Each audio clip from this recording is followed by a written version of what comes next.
So the first thing is take 2 liters of milk. A liter is about a quart.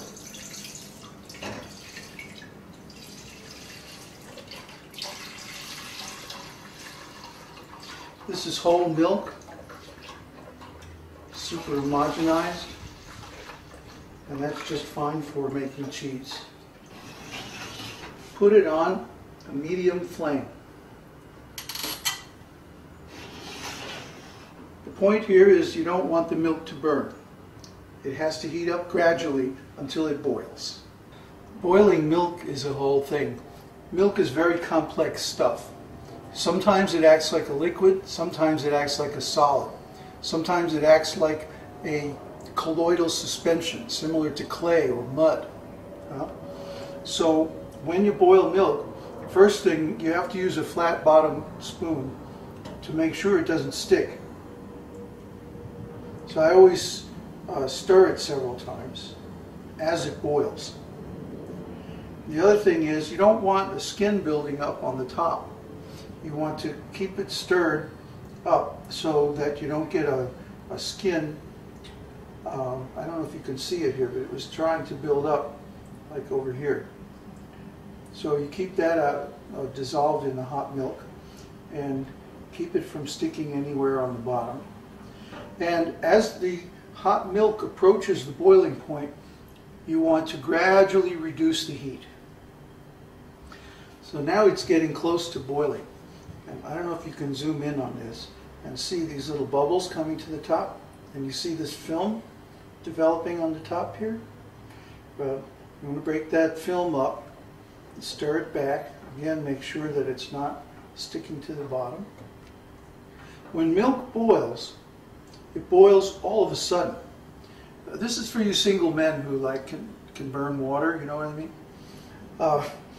Women probably already know this. When you boil milk, it boils all of a sudden. So when it starts getting all steamy like this, and you start seeing little bubbles coming to the top, you have to watch it like a hawk, because it can boil over in literally 2 or 3 seconds. So you keep a close eye on the milk as it gets close to the boiling point. And like I said, you gradually reduce the heat. And our objective here is to bring it to a rolling boil. Now you see the milk is getting frothy on top. That means it's almost ready to start boiling. So it's very important now to make sure it doesn't stick on the bottom. It will tend to stick until it boils. Once it boils, it won't try to stick anymore.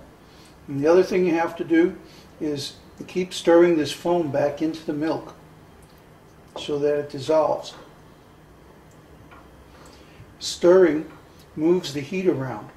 It prevents hot spots, and it prevents the milk from foaming up all of a sudden and boiling over. You're still going to have to watch it very closely though. And we're going to try to catch the exact moment when it actually boils. By the way, hot milk has a wonderful aroma, which I wish you could smell. But last night we were taking prasadam, and then the neighbor's cat decided to come in and visit us, attracted by the smell of warm milk.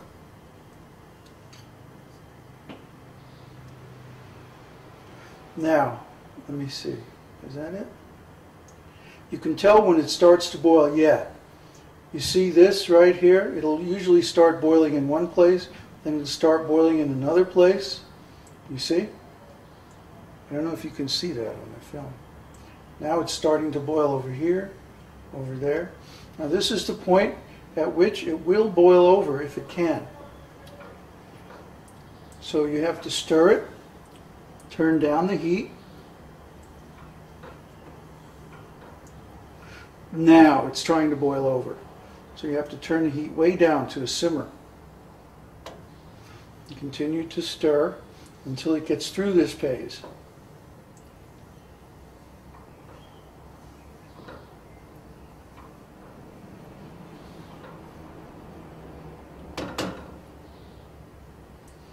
Then you try turning it up a little. Now we got our rolling boil. You see? It's not trying to boil over anymore, but it's reached like a steady state. You can stir it a little bit, to keep the bubbles down. But basically, it's now boiling and it's rolling.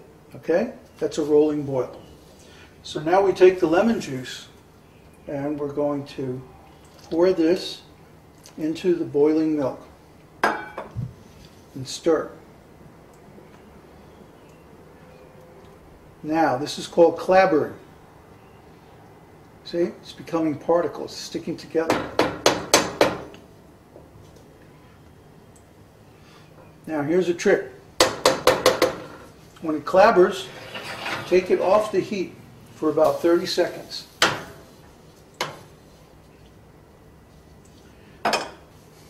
Let it cool down just a little bit until you're sure that it's no longer boiling.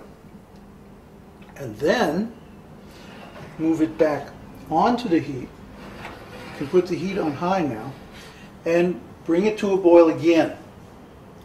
What this does is it helps to separate the cheese particles from the liquid, which is called whey. Let it reach a rolling boil again.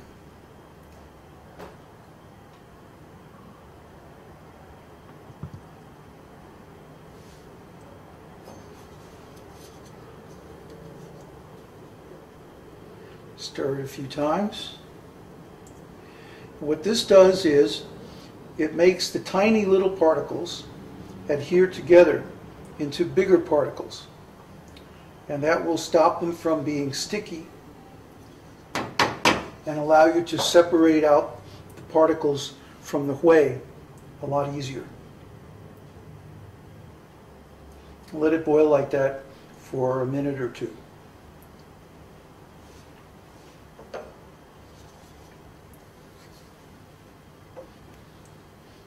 It's getting nice.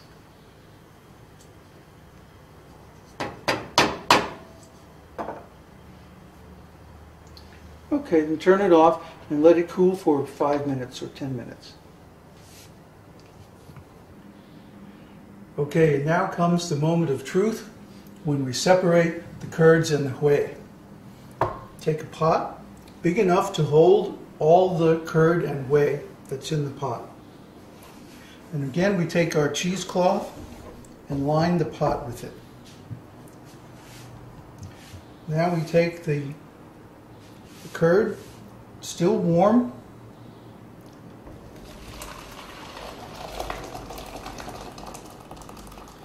pour it in there.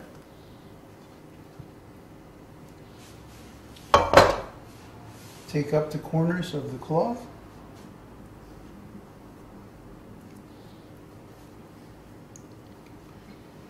And gradually lift it out.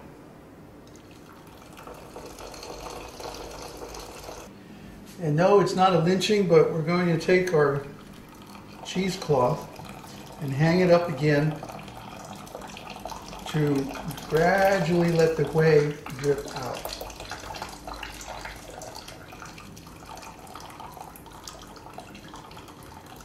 There we go. Now again, how long you let this hang depends on how firm you want your cheese. If you want really firm cheese, like for example you're planning to deep fry it or cook it in with some wet vegetables or something like that, then you might want to really press the water out.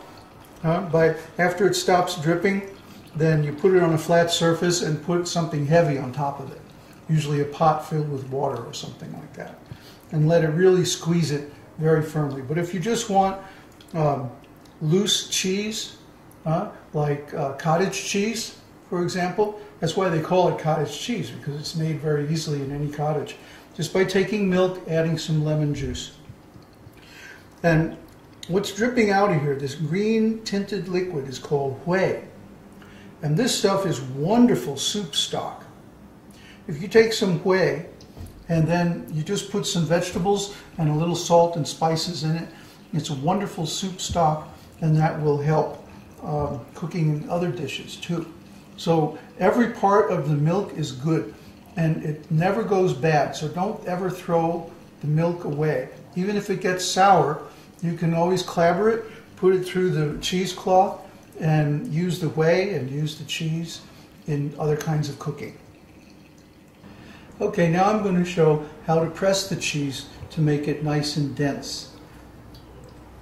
Once the cheese has stopped dripping, or pretty much stopped dripping, squeeze as much of the water out as you can. And then we take our little bag of cheese, put it on something firm, and take a pot full of water.